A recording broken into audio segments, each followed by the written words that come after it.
here we go. Welcome to the after show, everybody. And in case you didn't know, ESPN acquired the NFL Network and NFL Fantasy and all that, and the Red Zone and all that stuff, which means people are going to get fired because they like to streamline the business. You know, they like to go, well, we could put this person on all this stuff, and that means we get less people, pay this person a little more, or keep their pay the same, and now we're saving money.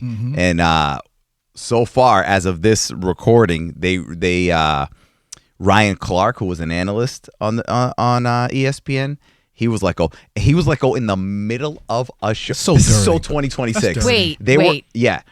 So they were afraid that the news was going to get to him before they spoke to him. So in the middle of NFL Live, he was on the show. Yep. They went to commercial. They came back. So wrong. He wasn't on the show. Stop it. Because they told him during the show. That's hardcore. What? Okay, hold on.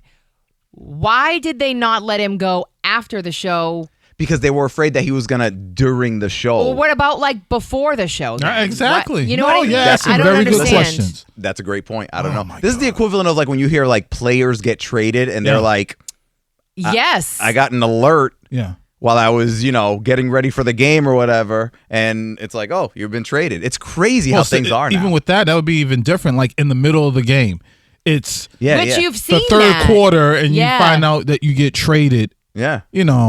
This stuff really pisses me off because I've always felt like corporate America gets away with way too much dirt in comparison to what the employees have to. So, for instance, it's professional as an employee that if I'm moving on, I got to give 2 weeks. Right. But you don't have to give anyone any time, and you can fire someone in the middle of them doing their job, or wait until they finish giving you their time throughout the day, and then when they're done, firing them when you knew you was going to let them go beforehand. I'm not a fan at all. I know. I'd be curious to know how long they had this planned. You know what I mean? Like, there really was a way they could have done it not this way. I just feel like that's so, I don't know. It's They're cowards. wrong. They're cowards.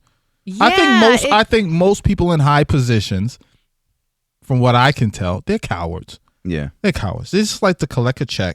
But when it comes time to do the humane thing and do the right thing, they ain't got the balls to do it. All right, so when we all get fired, right? So how... I'm not going to get fired. I already got my exit plan in place. Okay, great. All right. But I'll let you guys know in advance. Play the game. Okay. Hypothetically. Would you want to be told? How would you want to be told? But would you want to be like Pebbles went out on her own terms? She was able to have her own last show. That is 100% not going to happen with me or us. Right. No, I know that. But if you had a choice, would you want, I guess like a last show per se, or just to be like, all right, I'm done. You know what I mean? I would at this point like a last show. It's such a weird thing because looking at it from different perspectives, right? When you look at it from the business perspective of the company, it's like, okay, they have a bottom line that they need to meet. So sometimes they're like, hey, listen, I got to do what I got to do, which is understandable. However, at the same time, the business, the employer-employee relationship is just that. It's a relationship. Right. So if you're somebody who's been doing something for a while for that company, it kind of sucks when they just kind of cut you off. Because if you think about that in a relationship with a human being, if you got a boyfriend, girlfriend, wife, whatever, and it's somebody who you've been with for a while, and they just came to you one day and was like, this isn't working out, I'm out. You'd be like, what the fuck? Right. But it would be more understandable if you're like going with somebody for like 2 months or whatever. If you're brand new, it's a little more like, all right, it's understandable. But when you've been with somebody for a while, even though it's an entity, you kind of feel like you deserve more, which I fall into that bucket. But at the same time, I understand the other side, which it's just a weird thing. It's just the huge companies owning a million things. I think that's where things started going wrong, because when you get to the point where you don't see people as people, you just see them as a number, bottom line, bottom line, just a symbol or something like that. That's when it gets easier to to be like, all right, just get rid of everything under this line, and then we're making more money. You should be able to, if I were to get fired, and honestly, I know this would never happen. The way I would want it to go, I believe most businesses know what they want to do early enough that I wish that they would just give me a heads up. Not that they're going to let me go, but hey, we're doing X, Y, and Z. We're not saying we're going to let you go, but here's a heads up. Things could get a little funny. I know that would never happen. No. And that would be nice. But even so, I think a lot of us say that, but would it really make it easier for you, though? For me, emotionally, yeah. Because I'm one of those people, I would feel like that's so disrespectful. You know, I'm here, and then just one day, they could walk in here right now and just say, you know what? We preach, and we're going to escort you like you're a criminal. That's the part that pisses me off. Yeah, I know. Turn in your card key. Got to talk to HR or whoever. When somebody has to walk you out, that part is just so demoralizing. I feel like if I were to get fired and then I went to apply for a new job, and in applying, it would ask me for where I worked before, and there's a good chance if they wanted to, they would call and say, "Hey, Leroy used to work here. What do you think? How is he?" And I have to depend on what they have to say in order to impact my future. I also think it should be done in reverse. I think employees who have either been let go or left a job should have the ability to rate the company they just left. And people are able to see that and make a judgment for themselves of whether or not they want to go and work for that company. Yeah.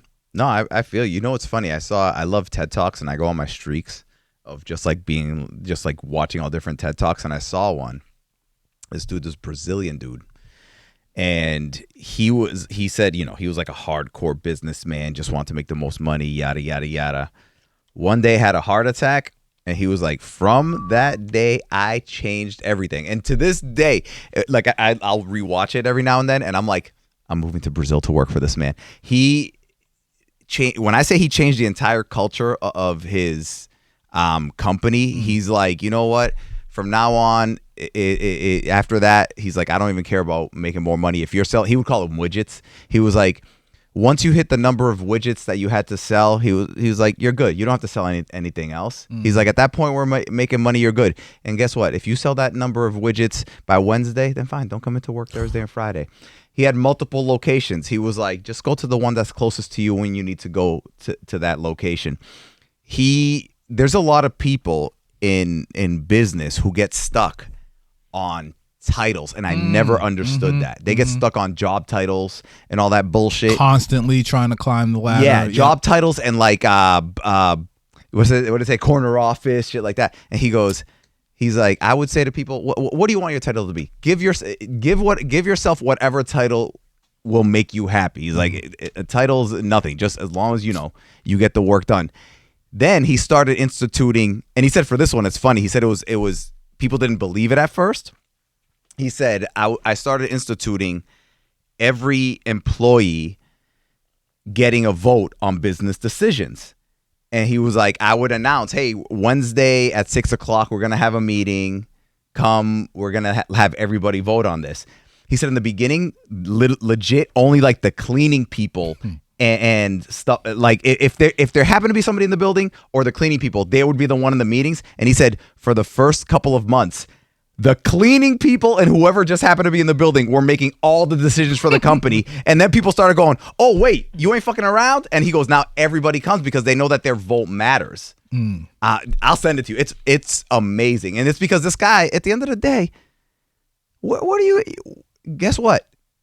You're going to die with the same amount of money as Jeff Bezos, as the homeless dude that you did or didn't give money to at the red light. We're all gonna die the same way. You know, it's crazy. But people get so caught up with all that crap right now. And going back to I'm all over the place with tangents, but with Ryan Clark. No, not Ryan Clark. With people just removing numbers as opposed to people. I feel like eventually that's going to start affecting people's mental health. Because with the military, do you know there's a bunch of dudes that they get PTSD? Like, you get PTSD like when you're freaking battling, right? Getting bullet shot, you're killing people. Yep. But there's a lot now with technology, a lot of dudes that just go into a room, put on a set of headphones, and almost like a video game, control a drone and blast something, and it's like mission accomplished. They don't see what they're doing. Like they just know that they got the results wanted. Some of those dudes are getting PTSD because, down the line, they're like, oh my God, wait a minute. That wasn't like some Call of Duty bullshit. I literally just blew up a fucking building where like 100 people died, and it's starting to affect them. So I wouldn't be surprised if somebody one day all of a sudden like hit that realization that they're ruining lives, families, things of that nature. There's a guy here, when he walks in the hall, I know I'm not the only one. Everyone kind of tenses up because this person is the one that typically walks people out. Oh, the HR dude. And I mean, to be honest, I can see if that happens to someone and it's a very traumatic moment where they think everything's all good, they're having a great time, they're putting in a lot of work, and then all of a sudden they're just walked out. You never know how they might react at the next job. And they're always on edge and wondering who's going to come by, even though I'm doing what I'm supposed to do, and just tell me it's over. And like you said, it's not just numbers. Each person has responsibilities. They may have a family that that's a lot to just say it's over for now. Go figure it out. That's a lot. It is. It's imagine like your job. It's like whenever you see your coworkers, they're like, oh, like they legit. I know. I always think about that with our not they don't want to interact. Not like they had an interaction where they didn't like you. Where they just from your position, they're like, I don't want to interact with you because you are bad news. By the way, watch the movie, the George Clooney movie, Up in the Air. You ever see that one? No. Okay. It's his job is to fly around to companies and fire people for the company. Stop it. I wouldn't want that job. Oh, never. You couldn't pay me. And there's a scene which is nuts where he's talking to this woman. Like they show him just like firing person. And he's talking to this woman and he's like, you have a good future, yada, yada, yada. And she goes, no, I know what my future is. There's a bridge near my house and I'm going to jump off it. Something like that. Lord. But real quick, like then they move on to the next person. Later on in the movie, they come back and they're like, the company's getting sued or whatever. And they're like, why? And they're like, there was a woman who freaking killed herself after she got fired. And it was her. Yeah. Good movie. Oh yeah. It's great. Listen, what do you like? Not a musical. I know. Anyway, thank you for watching.